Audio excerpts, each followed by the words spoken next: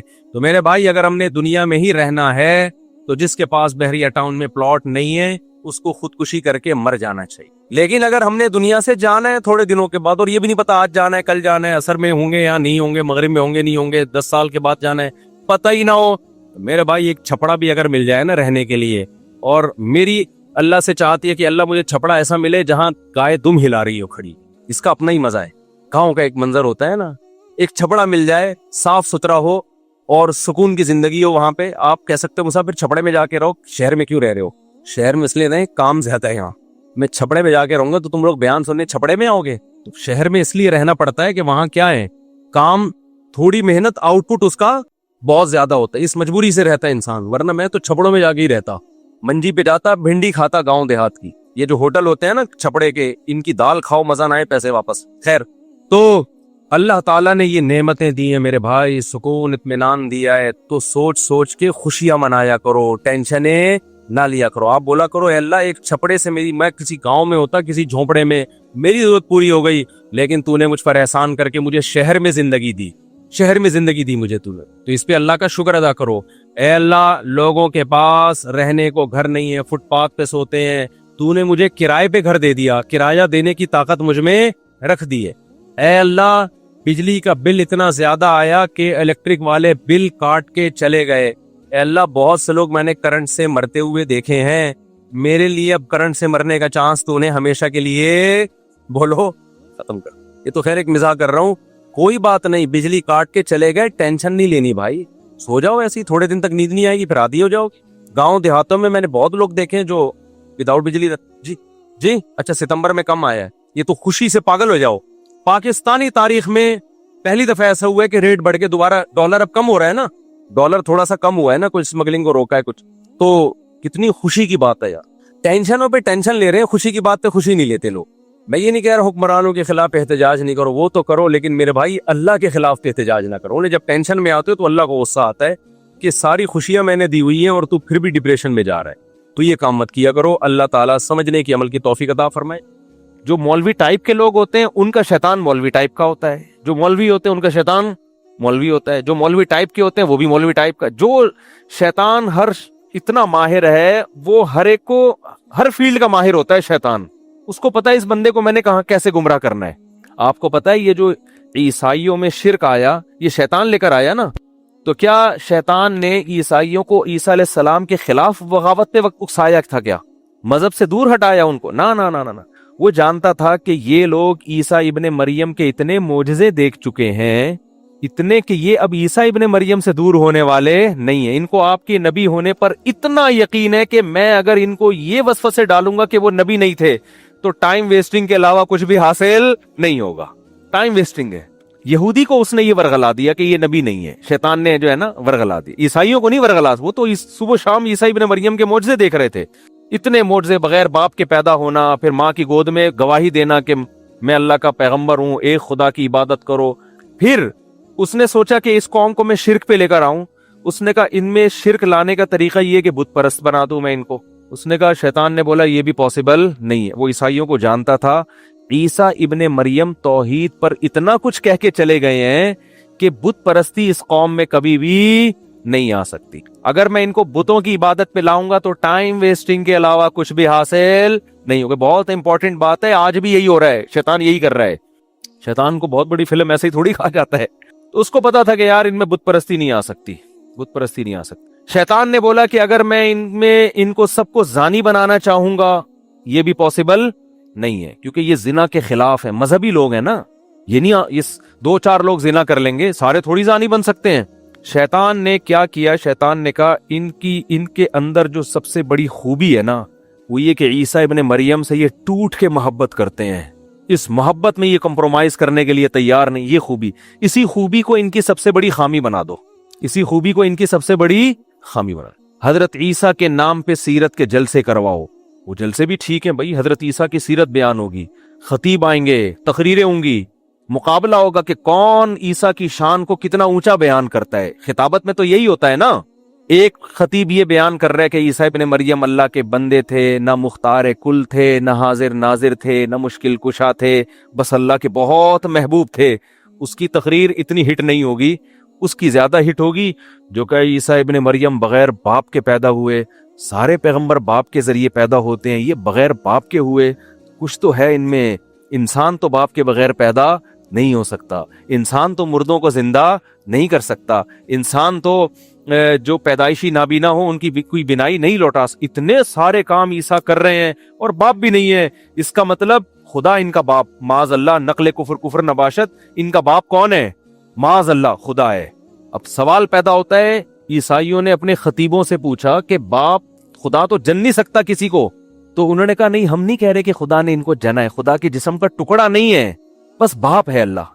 اچھا مجازن باپ ہوگا، جیسے کسی بڑے کو بھی آپ مجازن باپ کہہ دیتے ہو، حقیقتاً نہیں ہے، اور بیٹا ان کو مجازن کہہ دو، جیسے ہم کہتے ہیں نا باپ کو بھی آدمی بیٹا کہہ دیتا ہے بعض دفعہ، صحیح ہے، بیٹا کیا کر رہے ہو، یا کسی دوست کو بیٹا کہہ دیتا ہے، یا کسی بھی چھوٹے آدمی کو بیٹا کہہ دیتا ہے محبت میں، حالانکہ وہ بیٹا نہیں ہوتا، تو مجازن کہہ دیا ہوگا بیٹا۔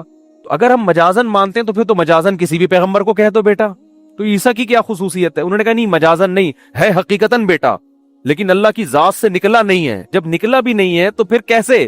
ہمیں نہیں پتا، ہے تقریر میں آپ جیت گئے، بہرحال سمجھ رہے ہو کہ نہیں سمجھ رہے بھائی؟ تقریر میں تو آپ کیا ہو گئے، اور ان کو پھر تورات کی ایسی آیتیں بھی مل گئیں، کیونکہ جب آپ کوئی فاسد نظریہ فرض کرتے ہو تو آپ کو اپنے مطلب کے دلائل ہر جگہ سے مل جاتے ہیں۔ یہ بھی ہے، جیسے ہمارے پروفیسر غامدی صاحب، وہ جو مرضی پھینک دیں، کہیں نہ کہیں سے آیتیں نکال کے لے آتے ہیں، وہ کچھ بھی کہتے ہیں کہیں نہ کہیں سے مل جاتی ہے۔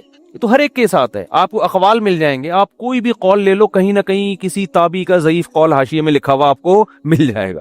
تو گمراہ لوگ یہی کچھ کر رہے ہوتے ہیں، اور بھائی اس قول کو کسی نے حیثیت نہیں دی، اس کی کوئی ویلیو نہیں ہے۔ تو یہ کیا ہوا کہ یہود و نصارہ میں، عیسائیوں میں اسی طرح سے کیا ہوا، حضرت عیسیٰ کی سیرت میں مبالغہ، بہت زیادہ اہمیت بڑھانا شروع، پھر اس پہ کتابیں، پھر اس پہ مناظرے۔ ظاہر ہے اس وقت حق پرستوں نے مخالفت کی، لیکن لیبل ایسا لگا تھا، عیسیٰ کی شان بیان ہو رہی ہے، تو ظاہر ہے لیبل سے لوگ دھوکا کھاتے ہیں۔ تو وہ پادری جو توحید پرست تھے، جو عیسیٰ ابن مریم کو اللہ کا بیٹا نہیں کہتے تھے، ان کی تحریک آہستہ آہستہ دبتی چلی گئی، اور وہ مارکیٹ سے آہستہ آہستہ شارٹ ہوتے چلے گئے۔ اور وہ عیسائی، وہ پادری، وہ ان کے مذہبی رہنما جنہوں نے کہا عیسیٰ اللہ کے بیٹے ہیں، اور تورات انجیل میں ایسی آیتیں بھی ملتی تھیں جن میں بیٹے کا اطلاق کیا گیا، وہ مجازی معنوں میں، محبوب کے معنی میں، ان آیتوں سے بھی انہوں نے غلط مطلب نکالنا شروع کر دیا، اور نکالتے یہاں تک نوبت پہنچ گئی کہ بالآخر انہوں نے بیٹا قرار دے دیا، اور یہ عیسائی مذہب کا حصہ بن گیا۔ تو شیطان نے عیسائیوں کو عیسیٰ علیہ السلام کی محبت ہی کو بیس بنا کر گمراہ کیا ہے۔ تو شیطان یہ سمجھتا تھا کہ عیسیٰ کی بغاوت پہ لا کے ان کو گمراہ نہیں کیا جا سکتا۔ یہی کام شیطان آج اس امت مسلمہ کے ساتھ کر رہا ہے۔ جب جس نے اپنی ٹھڑک نکالنی ہو نا دشمنی کی، توہین، اس کے الفاظ سے آپ توہین نکالو اور اس پہ چشمہ کر دو۔ میرے پاس ایسے ایسے واقعات ہیں نا، آپ کے رونگٹے کھڑے ہو جائیں گے۔ مجھے ڈر یہ ہوتا ہے کہ کہیں یعنی نام لیے بغیر میں مبہم طور پہ ایسے واقعہ سنا سکتا ہوں، میں اسپیسیفک کہیں پوری واقعے کے ساتھ بتاؤں گا تو شاید مسئلہ خراب ہو جائے، میرے لیے معاشرے میں چلنا مشکل ہو جائے۔ توہین رسالت کے نام پہ ایسا بھی ہوا ہے کہ آپ نے کسی سے، آپ کی ذاتی دشمنی تھی، آپ نے نادانستہ طور پر نا اس شخص سے ایسا کام کروا لیا جس میں اس کی نیت بالکل بھی نہیں تھی، اس کو پتہ ہی نہیں بیچارے کو ہوا کیا اس کے ساتھ۔ عدالت میں کیس کیا، لوگوں کا اتنا ہجوم پہنچ گیا کہ وکیل کو یہ ڈر ہوا کہ اگر میں نے اس اپنے موکل کا کیس جیت گیا نا میں، تو لوگ مجھے بھی قتل کر دیں گے۔ وہ یہ جانتے بوجھتے ہوئے کہ جس کی طرف سے میں وکالت کر رہا ہوں وہ قطعاً توہین کا مرتکب نہیں ہوا ہے، اس کے باوجود اس نے اس کو جیل کے اندر بھجوایا ہے، اور یہ سب نام عشق رسول کے نام پہ ہو رہا ہے۔ صحیح ہے نا؟ میں مانتا ہوں کہ توہین رسالت یا توہین اہل بیت یہ بہت بڑا جرم ہے، اس پہ قانون بالکل صحیح ہے، توہین رسالت کے مرتکب کی جو سزا پاکستان کے قانون میں لکھی ہے بالکل ٹھیک ہے، لیکن بہت سے لوگ مذہب کا لیبل غلط استعمال کر کے ایسے قوانین کو غلط استعمال کرتے ہیں۔ بہت سارے لوگوں کو بے گناہ، جج تو گواہی دیکھے گا نا، اس کو کیا پتا۔ تو خیر یہ بڑا حساس موضوع ہے، اس میں ہم گئے تو پھر بڑے مسائل ہو جائیں گے، لیکن جو بھگتتا ہے اسی کو پتا ہوتا ہے۔ لیکن آپ دیکھو جذباتی لوگ نعرے لگوا لو، دھرنے دلوا لو، کوئی سنجیدگی سے، کوئی خالص ذہن ہو کر کسی ٹاپک پر سوچنے کے لیے تیار ہوتا ہی نہیں ہے۔ رسول اللہ صلی اللہ علیہ وسلم نے فرمایا ایک صحابی سے کہ تمہارے اندر دو چیزیں ایسی ہیں جو اللہ اور اس کے رسول کو بہت پسند ہے. لوگ اکثر کہتے ہیں نا دیوانگی کہ ہم دیوانے ہیں اس معاملے میں، ہم دیوانے، ہم نے عقل کو ایک طرف رکھ دیا ہے، ہم بالکل پاگل ہیں، اس پاگل پنے پہ ہمیں کیا ہے خوشی ہے، ہم فخر کرتے ہیں. یہ سب قرآن و سنت کے خلاف ہیں. اسلام کسی معاملے میں پاگل پنے کو پسند نہیں کرتا، کسی معاملے میں جذباتیت کو پسند نہیں کرتا. کیوں؟ نبی صلی اللہ علیہ وسلم نے ایک صحابی سے فرمایا کہ تم میں دو چیزیں ایسی ہیں جو اللہ اس کے رسول کو بہت پسند ہیں. حالانکہ نبی نے کسی کے چہرے پر اس کی تعریف کرنے سے منع کیا ہے، لیکن یہاں نبی صحابی کی تعریف کر رہے ہیں ان کے سامنے. کیوں؟ اس لیے کہ وہ اتنی قابل تعریف چیزیں ہیں کہ اللہ کے نبی نے عام اصول سے ہٹ کے ان کے چہرے پر ان کی تعریف کی کہ یہ ایسی زبردست کوالٹی ہے. جیسے آپ کو پتا ہے نا کہ یار میں اس بندے کی اس کے منہ پہ تعریف کروں گا تو اس کے خطرہ یہ چوڑے میں آ جائے گا اور اس میں کبر پیدا ہوگا، لیکن بعض دفعہ ایسی صفت ہوتی ہے آدمی کہتا ہے یار جو مرضی ہو جائے یہ تو اس کے سامنے بیان کرنی ہے یار ایسی کوالٹی ایسی زبردست.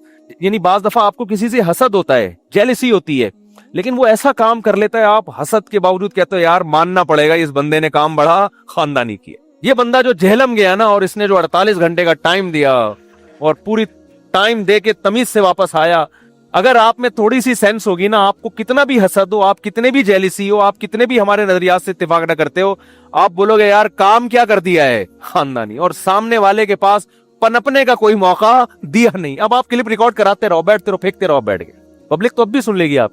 اب اس کی ایک یہی مثال آ گئی. میں اپنی تعریفیں نہیں کرتا الحمدللہ، مجھے شوق نہیں ہے، میں قابل تعریف ہوں بھی نہیں، لیکن یہ ایسا خاندانی کام ہو گیا نا کہ میرا دل کیا یار کوئی کرے نہ کرے ہم خود ہی کر لیں. میرا اپنا تو اتنا جوش میں آ گیا یار کام ہم نے کیا کر لیا ہے، خاندانی کر لی. حالانکہ میں اپنے کسی کام کو خاندانی نہیں کہتا، ہم تو نالائق، لیکن یہ کام ٹیکٹ ہو گیا تھا. اتنی تمیز سے گئے ہم.